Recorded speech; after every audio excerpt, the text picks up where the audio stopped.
بسم اللہ الرحمن الرحیم۔ السلام علیکم۔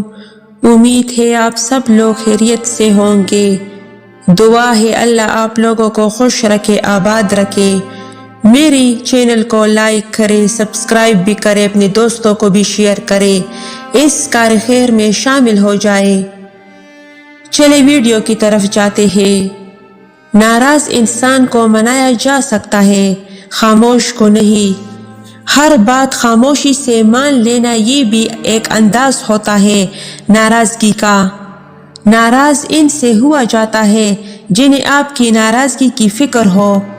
ناراض ان سے ہوا جاتا ہے جن پر مان ہوتا ہے کہ وہ منا لیں گے اور ہم مان جائیں گے، اور جس پر سے سارا اعتبار اٹھ جاتا ہے اس سے کوئی ناراض نہیں ہوتا۔ جب کوئی آپ کی ناراضگی کی پرواہ چھوڑ دے تو سمجھ جاؤ محبت ختم و مجبوری شروع۔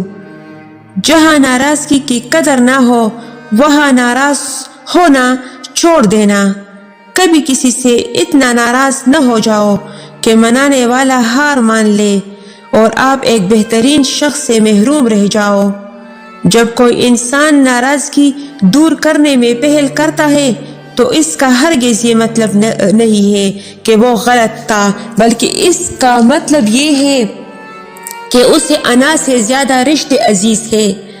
معصوم ہوتے ہیں وہ لوگ جو جلدی ہی بات بھول جاتے ہیں اور ناراضگی ختم کر دیتے ہیں، پھر لوگ ان کی اسی کمزوری کا زیادہ فائدہ اٹھا کر سوچتے ہیں خیر ہے، انہیں بعد میں منا لیں گے، وہ تو مان ہی جائیں گے۔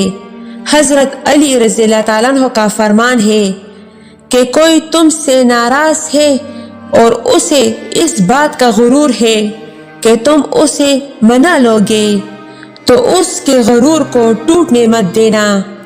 حضرت علی رضی اللہ تعالیٰ عنہ نے فرمایا کہ زندگی ہر موڑ پر صلح کرنا سیکھو، کیونکہ جھکتا وہی ہے جس میں جان ہوتی ہے، اکڑنا تو مردے کی پہچان ہوتی ہے۔ جانتے ہو محبت کیا ہے؟